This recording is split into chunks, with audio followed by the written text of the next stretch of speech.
আজকে আমরা লালনের পাগল হয়ে গেছি। লালনের কথা বললে কেউ রাগ করবেন। লালন একজন নবীও না, অলিও না।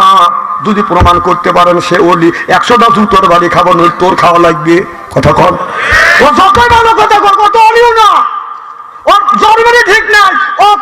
ও মুসলমান কি হিন্দু ও জানে না, কেউ বলতেও পারে না। ও বৈধ সন্তান কি অবৈধ সন্তান ও জানে না, কথা কয় না পাগল।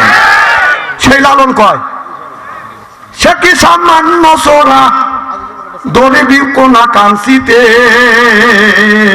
দরসোর হাওয়ার ঘরে প্রাণ পেতে। আল্লাহকে চোর বলছে, মসজিদটাকে কোনা কাঞ্চি বলে লালন ঘোষণা করছে। সেই লালন আল্লাহকে চোর বলছে, মসজিদটাকে কোনা কাঞ্চি বলে ঘোষণা করছে, ওই লালনের সাথে আমাদের সম্পর্ক নাই। চিল্লা কর ঠিক কিনা? এইভাবে কি বলা যায় না? সে কি সামান্য স্রষ্টা, আল্লাহ কি সামান্য স্রষ্টা?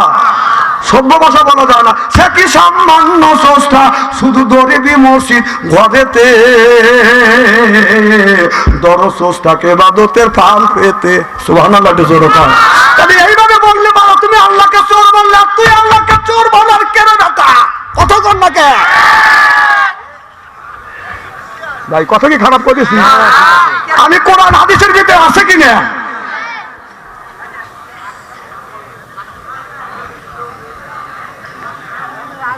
আপনার মানুষ পাগল, আর পাগলামি কথাবার্তা শুনে টাকা দেয়, নিয়ে বাদ চলে যায়। যেটা কোরআন নিয়ে বল, আসছে ভালো ভালো কথা আল্লাহ নবীরা বলেছে, নবী সাহাবীরা বলছে, তাদের কথা বলে। লালন যতই ভালো কথা বলুক, ওই ঈমান আনে নাই, ও মুসলমান না, ওর জন্মে ঠিক নেই, ওর কথা মানি না, মানবো না। চিল্লা কোন ঠিক কিনা? এখন তো ঠিক কবে?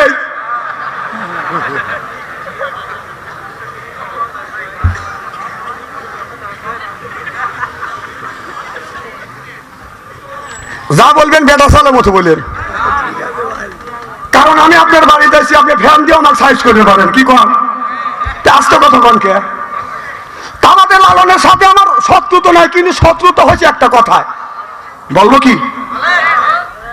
ওদের সন্ন্যত দিলে হয় মুসলমান, নারী জাতির কি ভাবি দেন। তাহলে স্যান্ডেলটা পেটা দরকার না?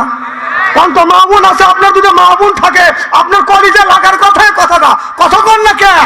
ওই এত বড় কিনে তো কথা বললো, সেই তারই কথা আমি শুনবো।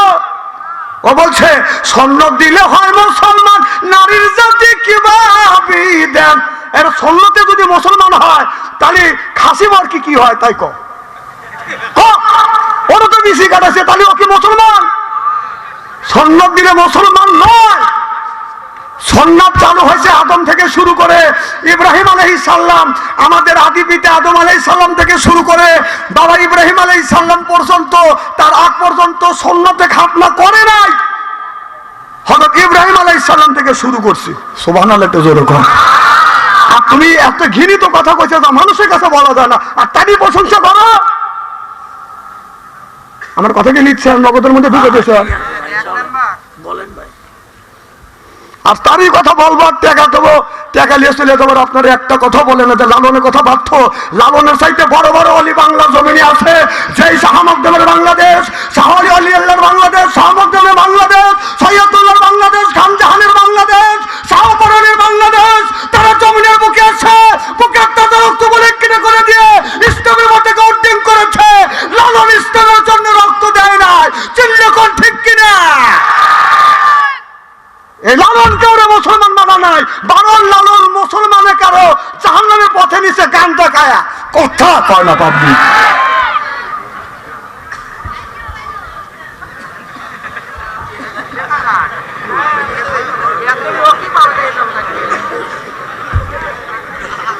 খেপা জানি লিয়েন না আমার।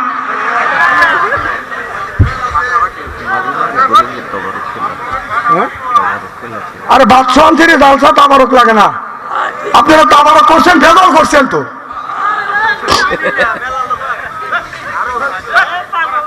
আচ্ছা, আমি যে কথাগুলি বলতেছি, আল্লাহর রাস্তে আল্লাহর আগে থাকেন, সত্য কথা বলেন। যদি মুসলমান থাকে আর যদি মাথার মধ্যে মগজ থাকে, আমি কথা সত্য বলতেছি না বানায়া বলতেছি।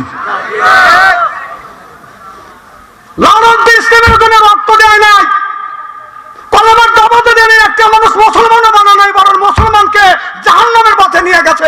সেই লালনের কথা কেন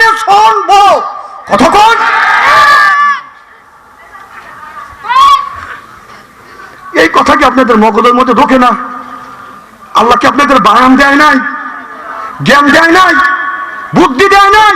একজন এসে বললো যে লালন পারে নিয়ে দেবে, ও তো মুসলমানই না, পারে নিবে কেমনে? একটা আলে লালনের চাইতে এই গ্রামে যদি একটা হাফেজ থাকে, এই হাফেজ 10 জন মানুষকে কিয়ামতের ময়দানে আল্লাহ অনুমতি দিবে যে বেহেশতে নিয়ে যাও।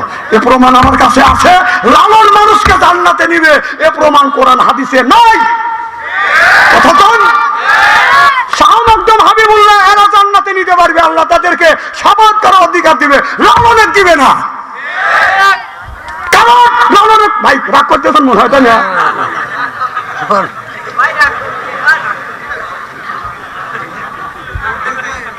এদিক দেখান, লালনের অত বড় মসজিদ, দেখেন তো নামাজি লোক আছে না দুই একটা?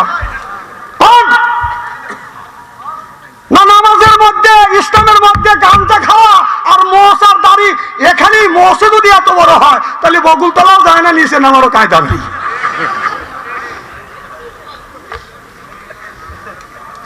আল্লাহ আমাদের সকলকে এই সব অন্যায় পথ থেকে, নাফরমানি পথ থেকে যেন আল্লাহ হেদায়েত করে। কোন আমিন।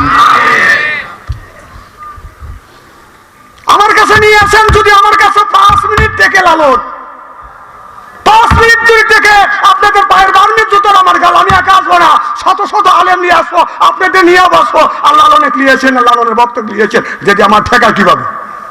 লালন ইসলামের বিরুদ্ধে কত বিরোধিতা করেছে, লালন কত বিরোধিতা করছে। আপনার ভারতের, আপনার কি সরকার, মোদী সরকারের হাতে ইসলামের ক্ষতি করে না।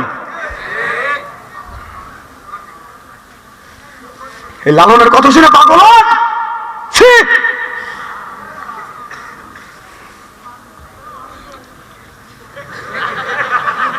কম তো, মহাযন্ত্রণা পড়ে গেলাম। আমি কি কিছু খারাপ কিছু বলছি নাকি? ভালো করে লক্ষ্য করে শুনুন, আমলে নিয়ে আপনাদের শুনতে হবে। এবার রাবিয়া বস্তি কবরের মধ্যে আছে, মন কানে কি ফেরেশতা বলতেছে, রাবিয়া বলো তোমার নবীকে। রাবিয়া বস্তি বলতেছে, ফেরেশতা তুমি যাওই নেই। সুবহানাল্লাহ, এটা জোরে কয় না, আমি যাই নেই, বলো তোমার নবীকে। রাবিয়া বস্তি বললেন, ফেরেশতা রে, আমি যদি বলি নবী মুহাম্মদ রাসূলুল্লাহ সাল্লাল্লাহু আলাইহি ওয়াসাল্লাম, আমার নবী যদি বলে রাবিয়া বস্তি আমার উম্মত না, অতএব আমার নবীর কাছে জিজ্ঞেস করো আমি রাবিয়া আমার নবীর উম্মত হতে পেরেছি কিনা। এই যে নবী নবী বলে যে চিল্লা পাল্লা করি, কিভাবে চিল্লেই? নবীর জন্য মহব্বতই চিল্লেই না, মুখে মুখে চিল্লেই? নবীর মহব্বত আমার ভিতরে আছে কিনা, কিয়ামতের ময়দানে নবী আমাকে উম্মত বলে শাফায়াত করবে কিনা, সেই চিন্তা করেন, সেই চিন্তা করেন। নবীর একটু দরুদ পড়ে কইলাম, হে পেলাম যারে তেল মারেই নে।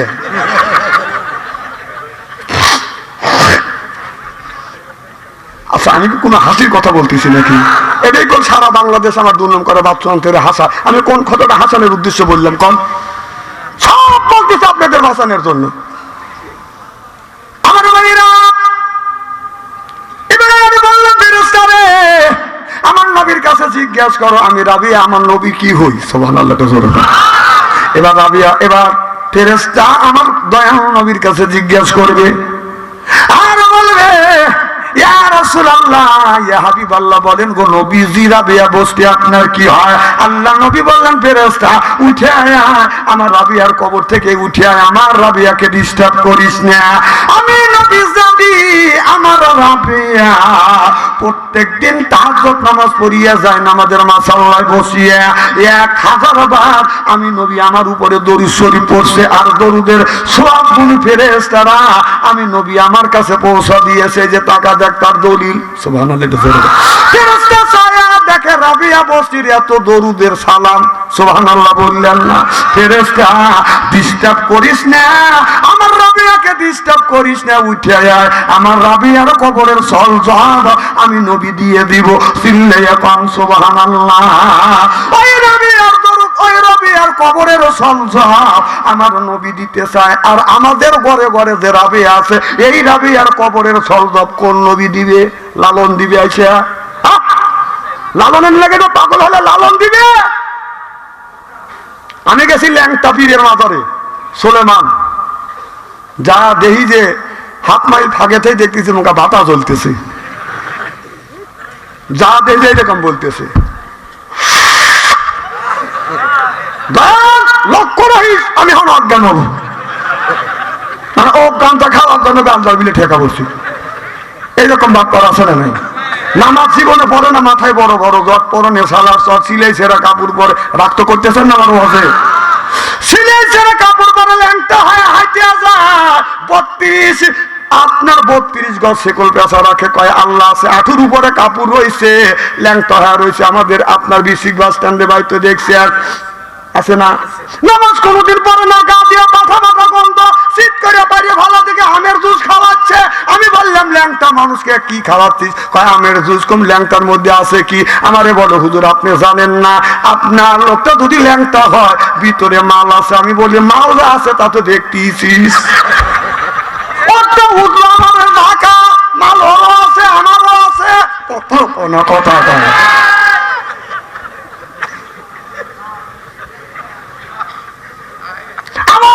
পশ্চিম পাশে একটা মন্দির ঘর, ভাইজান আমার বাড়ি চেনে, পশ্চিম পাশে বেড়া না দিলে মন্দির ঘর দেখা যায়, পূর্ব পাশে 3-4-5টা বাড়ি পরে বাজান আপনার বিনয় পালঘরে হলো মন্দির।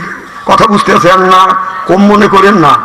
এবার যখন বিসর্জন দেবে দুবাইতে আসবে, আমি বেড়ার পাশে এসে দেখি আপনার ঠাকুর বাড়ি করছে, ভগবানের বাড়ি করছে, এখন ডুবাইবে। কইলাম ভগবানের আজকে আত্মা ভরে দেখে আসি। যায়া দেখি ভগবানকে এক এক জায়গা দাঁড় করা রাখছে, কোনো ভগবানের সাথে কোনো ভগবানের মিল নাই, কেউ কারোর সাথে গল্প করতেছে না, এক এক ভগবান এক এক ভাবে তাকা আছে। কথা কয় না, কথা কয়। এই যে ভগবানের কাছে দই আর খই দেয়, ভগবান দই দিকে এরকম করে ছায়া আছে, খায়ও না, মুকুটও ভালায় না, কয়ও না কেউ খাও, এইভাবে থাকে। কথা কয় না রে। মাছি দেয়া ওই দইয়ের মধ্যে পড়ে। কোন জাতীয় মাছি? মাছি হলো 2 প্রকার, এক প্রকারের মাছি ছোট, আর এক প্রকারের মাছি থাকে বাদান আপনার মলের মধ্যে মোটা মোটা। কথা বোঝেন? ওই মাছি ভগবানের কানের মগল দেয়, সে কয় ভন্ত দই খাবো। যাই ওই যে দইয়ের মধ্যে আপনার সুজের মতো মুখ থেকে বাদাম বের করে সুজ। কথা বুঝতেছেন না? সুজ বের করিয়ে আপনার দইয়ের মধ্যে দিয়ে খালি চুমুক পেরে পেরে দই খায় আর পিছনে টিপ পাড়ায়। খাওয়া শেষ, পেট ভরে যায়, অন্যদিকে যায় না। ভগবান যেই জায়গা তারা আছে উড়ে ভগবানের নাকের কাপ দিয়েছে, ভন তোর দই খাইলাম তুই কিছুই করবে পারলি না। কথা বুঝতেছেন না? আমি চিন্তা করে দেখলাম ভগবানের এত ধৈর্য, কিছুই কয় না। আমি দেখলাম এক ভগবানের 10 হাত, আর এক ভগবানের 8 হাত, আর এক ভগবানের 6 হাত, আর এক ভগবানের 4 হাত। আমি চিন্তা করে দেখলাম এক এক ভগবানের এক এক রকমের ক্ষমতা। নিচের দিকে ছায়া দেখি এক ভগবানের লুঙ্গি নাই। আমার কথা হলো যা লুঙ্গি নাই, যে ল্যাংটালা দিবে কি? কথা কয় না, কথা কয় না। আচ্ছা একটা কি সিএম নাই আমাদের এলাকার মানুষের? দেহুক মানুষ ভাই, ওঠো চেয়ারে বসো। দেখেন যে হইতেছে মিডিয়া হইতেছে, কি আমার পর্যন্ত চলবে যে বাচ্চু আন্তরি পাশে বাচ্চু আন্তরি এলাকার ভাই বসে আছে, একটা চেয়ার দেবো বাপ, আর মিডিয়াকার একটা চেয়ার এনে দেন যান। আমি আর আগে বসে যাবো না, হ্যাঁ কি জ্ঞান নাই খেয়া আগে বসাই মানে আমার ওয়াজ নষ্ট করা। লা ইলাহা লা ইলাহা। থামেন। আজকে যদি ওয়াজ করতে যদি এখনো 1.5-2 ঘন্টা আলোচনা করি, শোনার জন্য রাজি আছেন তো? হাত তুলে দেখান তো দেখি, রাগ করিবেন কারা কারা? হ্যাঁ, না না, আপনাদের মন মানসিকতা খুব ভালো আছে। যারা হাত তুলছেন মহব্বতে তুলছেন, হুজুর তুলছে তাই, আর যারা তোলেন নাই বুঝে তোলেন, আমাদের 2 দলে ঠিক আছে। আল্লাহ আল্লাহ মিকুনা শামসুকানা, আল্লাহ আল্লাহ মিকুনা আরদু জানা, আনতুম আওলানা বাস্তুম মুসলিম কিসানা হায়, আনতুম আওলানা বাস্তুম মুসলিম হতা কাম হয়, সিল্লে এখন মারহাবা। আপনি যদি মুসলমান হন, মুসলমান যদি যদি হইতে পারেন তাহলে আপনার জীবন আপনার স্বার্থ হবে। আর আপনি যদি পূর্ণ মুসলমান যদি না হতে পারেন, নবীর উম্মত যদি না হইতে পারেন, বিশ্বাস করেন ভাই, বিশ্বাস করেন বা অথবা না করেন, কিয়ামতের ময়দানে যায় দেখেন কি অবস্থা হয়। দুনিয়ার সব মানুষ সব নবী আনাফসি আনাফসি করবে, একজন মাত্র